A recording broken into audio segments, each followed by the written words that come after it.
Hello friends, welcome back to YouTube channel. अभी हम लोग यहाँ पे दीपक नाइट्रेट की एनालिसिस करेंगे और इसमें देखेंगे आने वाले समय में इसमें हम लोग किस तरीके से पोजीशन बना सकते हैं, हमारी स्ट्रेटेजी क्या होनी चाहिए और इसका प्राइस एक्शन पैटर्न किस तरीके से हो सकता है।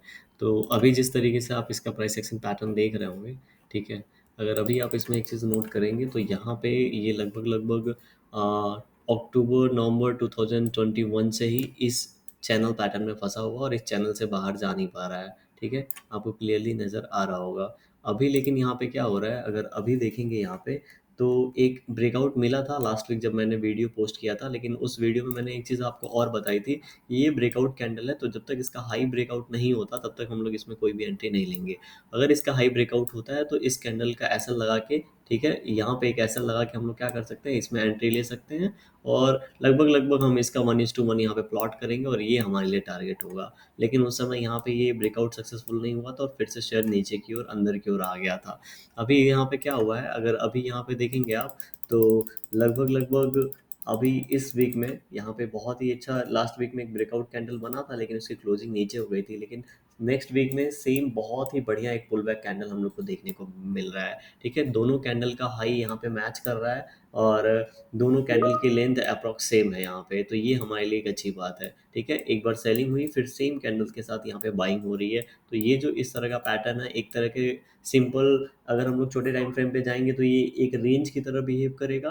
ठीक है, तो एटलीस्ट हम लोग इतने रेंज का क्या कर सकते हैं, 1:1 यहाँ पे आराम से क्या कर सकते हैं, प्लॉट करके टारगेट अचीव कर सकते हैं। लेकिन हमारा जो मेन टारगेट होगा ये इसका 1:1 प्लॉट करेंगे तो लगभग लगभग इसका जो 2850 2800 वाला लेवल है, 2900 वाला, ये हमारे लिए मेन टारगेट है। ठीक है, तो उसके हिसाब से अगर हम लोग यहाँ पे चलेंगे तो यहाँ पे एक बार मैं आपको दिखा देता हूँ, ये डिलीट कर देते हैं। ठीक है, अभी देखिए, अभी जिस तरीके से इन इस कैंडल का हाई कितना है, अगर इस कैंडल का हाई चेक करेंगे तो 2410 है। ठीक है, तो 2400 एटलीस्ट 13 इसको निकलने देंगे और इसी कैंडल का ऐसा लगा के लगभग लगभग इस कैंडल का लो है 2179 के आसपास है। ठीक है, तो 2100 लगभग लगभग 76 का हम लोग इसमें ऐसा लगाएंगे। नो डाउट यहाँ पे एसएल काफ़ी बड़ा है, इसको हम लोग अभी छोटा कैसे करेंगे उसको हम लोग अभी 1 आवर टाइम फ्रेम पे, 1 डे टाइम फ्रेम पे देखेंगे छोटा एसएल के साथ कैसे इसको ट्रेड करेंगे। लेकिन अगर वीकली कोई यहाँ पे पोजीशन बनाता है और बड़े टारगेट की यहाँ पे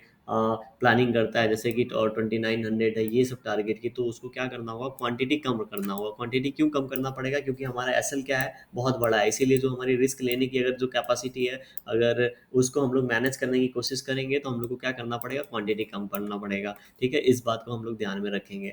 और अगेन एक बार ब्रेकआउट होगा नेक्स्ट कैंडल, अगर इसको यहाँ पे ये जैसे कि अभी जो क्लोजिंग मिली है 2379 के आसपास मिली है, राइट। लेकिन हमारा जो अगर इसके बीच में 2410 से लेके 2379 के बीच में ही नेक्स्ट वीक में ओपनिंग होती है एंड उसके बाद अगर 2413 निकालता है तो ही हम लोग यहाँ पे कोई भी पोजीशन बनाएंगे। लेकिन एक बात मैं आपको बोलना चाहूँगा, कोई भी डिसीजन आपको क्या करना है अपनी एनालिसिस के बाद में ही लेना है। ठीक है, इस बात का हम लोग क्या रखेंगे ध्यान।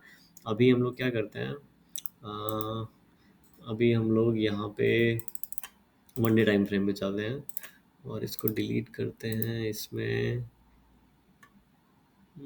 और ड्राइंग ही डिलीट करनी पड़ेगी। ठीक है, कोई बात नहीं, सब डिलीट कर देते हैं हम लोग यहाँ पे। ओके, हम लोग 1 डे टाइम फ्रेम पे आ गए हैं। 1 डे टाइम फ्रेम पे अगर आप देखेंगे तो 2410 का 13 का जो लेवल है, बिल्कुल बिल्कुल इस कैंडल के इस कैंडल का हाई कितना लगा हुआ है, 2410 का लगा हुआ है। तो 2400 यहाँ पे हम लोग प्लॉट कर लेते हैं। 13 का लेवल बिल्कुल इसके आसपास होगा। ठीक है, तो अभी 1 डे टाइम फ्रेम पे हम लोग को क्या नज़र आ रहा है कि पिछले 2 दिन में बहुत ही अच्छा यहाँ पे क्या मिला है, पुल बैक मिला है। ये यहाँ पे पूरा का पूरा एक्यूमुलेशन है, यहाँ पे हिट किया फिर नीचे आया, फिर से बहुत ही अच्छा बाउंस बैक इसने दिया है।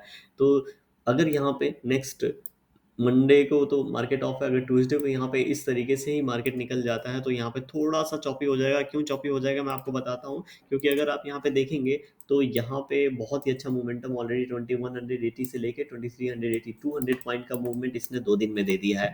तो अगर यहाँ पे एक इनसाइड कैंडल की फॉर्मेशन हो जाए, ठीक है, एक इनसाइड कैंडल की फॉर्मेशन हो जाए, एक हॉल्ट हो जाए, अगर उसके बाद निकलता है तो इसी इनसाइड कैंडल का ऐसा लगाएंगे और ऊपर की ओर हम लोग क्या करेंगे, प्लानिंग करेंगे, ना कि हम लोग यहाँ पे फिर एसएल लगाएंगे। क्या करना है, इसी इनसाइड का हम लोग को क्या लगाना है, एसएल।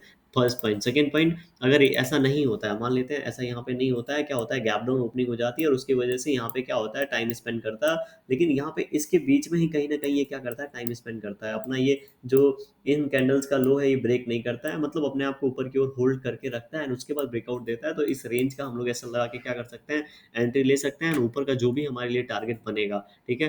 पहला टारगेट हमारे लिए ऊपर का अगर यहाँ से निकलता है तो आप एक चीज नोट करेंगे कि ये जो पॉइंट है इसको इसने मैक्सिमम बार, मतलब 3 4 5 6 7 बार यहाँ पे इसको ब्रेक करने की कोशिश किया है। तो 7 बार जब किसी भी रेजिस्टेंस को ब्रेक करने की कोई शेयर करेगा, ठीक है, तो यहाँ पे क्या होता है ये बार बार रेजिस्टेंस जाके वीक होता है, मतलब बायर्स को लगता है इस बार नहीं तो अगली बार ये पक्का इस लेवल को निकाल देगा, और जब भी इस लेवल को निकालेगा तो तेजी से ऊपर की ओर मोमेंटम करेगा और नेक्स्ट रेजिस्टेंस के पास जाएगा, जो कि यहाँ पे राउंड लेवल 2500 के आसपास बहुत तेजी से पहुंचेगा।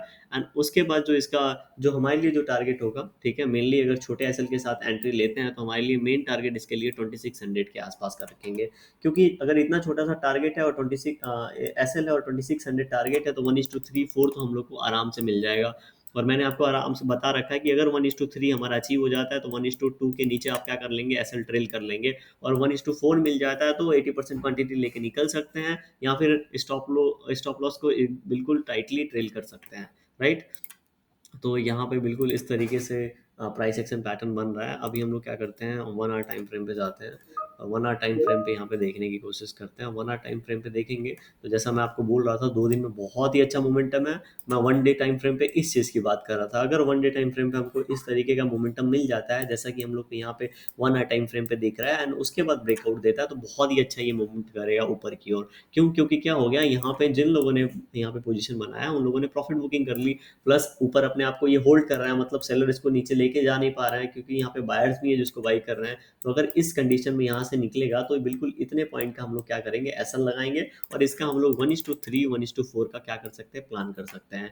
तो हम लोगों को सिर्फ वेट करना है, क्या वेट करना है कि इसको इस जोन में ओपन होने देना है, ठीक है, इस जोन में ओपन होने देना है 2300, लगभग लगभग आप मान लीजिए 2350 से लेके 2300 400 के बीच में कहीं ओपन हो, उसके बाद जाके ये दो तीन एक दो कैंडल और इसके बीच में स्पेंड करने के बाद टाइम अगर निकालता है तो एक अच्छी तरीके से ब्रेकआउट दे सकता है। और मैं, अगर आप इनिशियल में बहुत कम एसएल के साथ ट्रेड करते हैं, आपकी रिस्क लेने की कैपेसिटी कम है, तो आपको कम क्वांटिटी भी कम रखना होगा, और आपको जो अपना एसएल है वो काफ़ी लगभग लगभग 2340 के आसपास इतना ही रखिएगा, ठीक है। अगर यहाँ से ब्रेकआउट देता है तो ही हम लोग को कोई भी पोजीशन बनाना है 2314 का लेवल ब्रेक होने के बाद, समझ रहे हैं। इतना बड़ा फिर आप एसएल प्लान मत करिएगा अगर आप पहले से प्रॉफिट नहीं बना रहे हैं और पहले से मार्केट में है नहीं और बहुत जल्दी आप पोजीशन स्क्वायर ऑफ करते हैं तो। क्योंकि जब मैं वीकली टाइम फ्रेम पे ब्रेकआउट हमेशा आपके साथ डिस्कस करता हूँ तो मेरा जो प्लान होता है वो वीकली होता है, ठीक है। मेरा जो प्लान होता है वो 1 मंथ के लिए होता है, क्योंकि ये जो टारगेट है हो सकता है हम लोग को तुरंत नहीं मिलेगा, हो सकता है 2 महीने भी लग जाए। इसीलिए मैं हमेशा बहुत ही लाइक बहुत ही सेफ पोजीशन बनाने की कोशिश करता हूँ और हमेशा एक एसएल के साथ ही प्लान करता हूँ, ताकि मुझे डेली डेली यहाँ पे क्या हो, आगे देखना ना हो। मैं हमेशा जो भी मेरा फोरकास्टिंग टारगेट होता है वो और एसएल हमेशा मैं जीटीटी में प्लेस कर देता हूँ, जो भी हिट होता है उसके साथ मैं घर जाता हूँ, ठीक है। अगर यहाँ पे सेकंड सिनारियो बात कर लेते हैं जिसकी प्रोबेबिलिटी अभी इन कैंडल्स के हिसाब से कम लग रही है, लेकिन मंडे को जिस तरीके से मार्केट ओपन होगा वो डिसाइड करेगा। अगर मान लेते हैं इसके नीचे यहाँ पे आने लगता है तो तब तक तो हम लोग कोई भी यहाँ पे डिसीजन नहीं लेंगे। क्यों? क्योंकि जब ये नीचे ही आ रहा है तो कोई बात ही नहीं बनती है, क्योंकि अगर ब्रेकआउट देगा तभी हम लोग प्ले करेंगे, अदरवाइज हम लोग इसको प्ले नहीं करेंगे। जब भी ब्रेकआउट दे रहा होगा मैं भी पोजीशन बनाऊंगा और आपके साथ मैं जरूर शेयर करूंगा। कोई भी डिसीजन लेने के पहले आपको एनालिसिस कर लेनी है। वीडियो पसंद आया हो तो लाइक कर दीजिएगा, चैनल पर नए होंगे सब्सक्राइब कर सकते हैं। Thank you for watching this video.